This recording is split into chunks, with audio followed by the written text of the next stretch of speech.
Hi, xin chào mọi người đã quay trở lại với kênh của mình. Mình là Elena. Mình đã đổi tên channel của mình thành Elena de Saigonie tại vì mình đến từ Sài Gòn. Ok, hôm nay mình muốn chia sẻ với mọi người về vấn đề học bổng. Ngày hôm qua mình đã nhận được email từ trường của mình. Đó là trường Community College. Thì nó dạng như là cao đẳng á, là mình nhận được học bổng. Mọi người có biết là bao nhiêu không?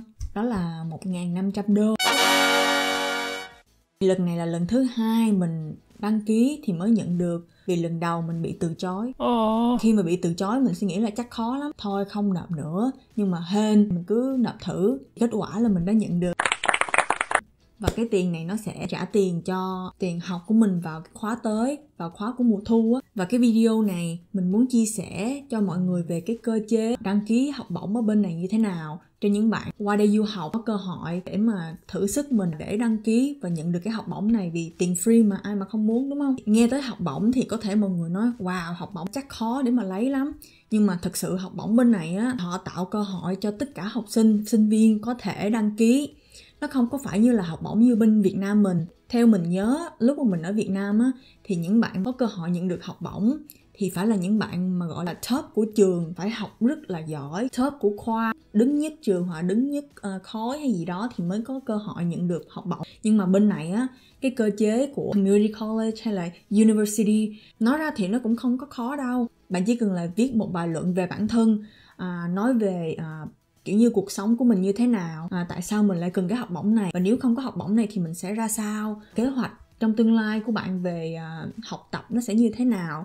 Thì họ sẽ dựa vào đó và họ sẽ xem là bạn có thực sự cần cái học bổng này hay là không. Những cái tiền này á, là nó đến từ những người donors là những người donate cho nhà trường để mà họ có một cái quỹ học bổng dành cho sinh viên. Khi mà apply cho học bổng á, thì mình cần phải viết một bài luận dưới 1.000 từ hoặc là 1.000 từ. Và mình cần phải có 2 tờ giấy giới thiệu từ giáo viên đã dạy qua mình của khóa trước hoặc là khóa hiện tại. Vì họ là những người dạy mình, họ theo dõi cách mà mình học, rồi họ cũng biết điểm số của mình như thế nào. Họ sẽ dựa vào đó và viết cho bạn một cái lá thư kiểu như là tôi đề cử Elena Lai là học sinh xuất sắc của lớp, bạn ấy có tiềm năng và bạn ấy là một người chăm chỉ hay gì đó, kiểu như những lời nói tốt đẹp về mình đến cái cộng đồng học bổng á. Thì họ sẽ dựa vào 2 cái lá thư này và dựa vào cái bài luận của mình để mà coi là bạn có thực sự cần cái tiền này không, và bạn có phải là người có năng lực để mà hoàn thành cái chương trình học này và đạt được cái bằng cấp mà mình mong muốn hay không. Thì cái tiền học bổng này nó là học bổng một lần có nghĩa là bạn chỉ nhận được đúng một lần thôi, và sau khi xài hết rồi thì thôi. Mình có một vài tip dành cho các bạn khi mà các bạn dự định đăng ký cho cái học bổng này. Lúc mà mình đi viết về cái bài luận của mình á, thì mọi người nên than một tí, kiểu như là người ta nghe vô người ta thấy thương mình, người ta muốn cho tiền kiểu vậy đó. Cái đó là một cái bài học mà mình học được khi mà cái lần đầu mà mình apply á, mình không nhận được tiền là vì do mình không có than. Trước đó là có một cái cô giáo viên của mình nói là đừng nên than nhiều quá, vì than nhiều quá nghe nó không có hay và có thể là người ta sẽ không thích khi mà mình than quá nhiều. Thì mình đâu có dám than đâu, mình chỉ nói là nếu cái số tiền này sẽ giúp mình như thế nào, kế hoạch tiếp theo và bước tiếp theo của mình là những gì. Thì mình không có nhận được học bổng. Khi mà mình gặp những bạn mà đã nhận được học bổng á, thì mấy bạn đó lại khuyên mình là mình nên than. Họ nói là mày cứ than đi, mày phải ghi thật là buồn để mà người ta đọc vô, người ta cảm nhận được và người ta muốn cho tiền mình. Và sau đó thì mình viết cái bài essay của mình kiểu như nghe nó buồn hơn. Rồi mình cũng nói về kế hoạch của mình nè, vì họ muốn biết được là cái bạn có mục tiêu hay không, bạn có kế hoạch riêng cho cái tương lai của mình hay không.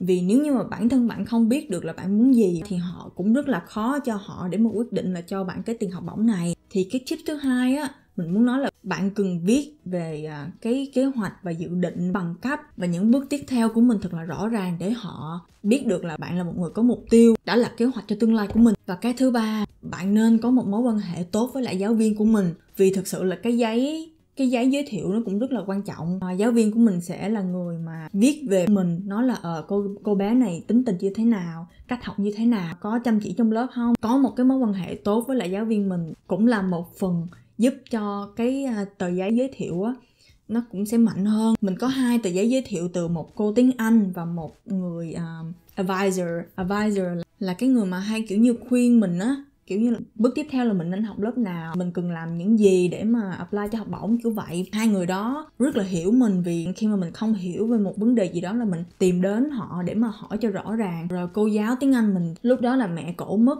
thì mình có mua một cái tấm thiệp á và đưa cho tất cả mọi người trong lớp, các bạn trong lớp để ký tên, rồi ghi những cái lời chia buồn cùng cô ấy. Thì cổ rất là cảm động và cảm ơn mình rất là nhiều. Và trong cái tờ giấy giới thiệu của mình á, thì cổ cũng có đề cập đến. Và cái cuối cùng mình nghĩ á, thì mọi người cũng nên là cố gắng học, vì khi mà họ thấy được cái kết quả học của mình điểm tốt thì họ cũng sẽ nói là ồ, bạn này có tiềm năng. Sau khi mà mình biết có được cái bài học này á, thì lần thứ hai mình apply, mình chuẩn bị rất là kỹ. Sau những cái lớp tiếng Anh mình học á, thì cái kỹ năng viết của mình nó cũng cải thiện hơn rất là nhiều. Tóm gọn lại là mọi người cứ tìm hiểu về chương trình học bổng của trường mình là như thế nào, nên chuẩn bị bài viết của mình sớm hơn, vì mình có thể chỉnh sửa và suy nghĩ thêm những cái ý hay hơn. Những cái ý văn trong cái bài luận á, nó nên rõ ràng, mạch lạc, chặt chẽ và có những cái ví dụ để làm cho người đọc có thể hình dung và hiểu được cái tâm tình mình muốn chia sẻ với họ. Nên than một chút thì họ thấy mình tội nghiệp thì họ mới cho tiền, đúng không?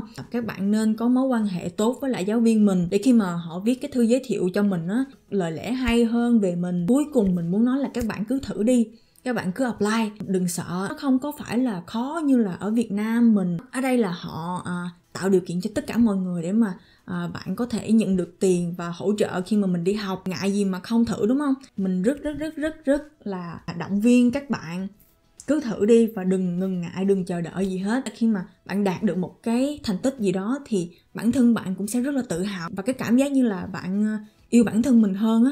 Vì mình đang có cảm giác đó, mình có cảm nhận là mình tự hào về bản thân mình hơn, mình cảm thấy là bản thân mình có giá trị hơn, tự nhiên cảm thấy yêu đời hơn rất là nhiều. Và mình có cái cảm giác là muốn cải thiện bản thân nhiều hơn, đạt được nhiều thành tích hơn. Thường cái đó bên này gọi là self-esteem, có nghĩa là cái cảm giác mà mình cảm nhận được về bản thân mình là cảm giác tự hào, cảm giác là mình cảm thấy bản thân mình nó có giá trị á.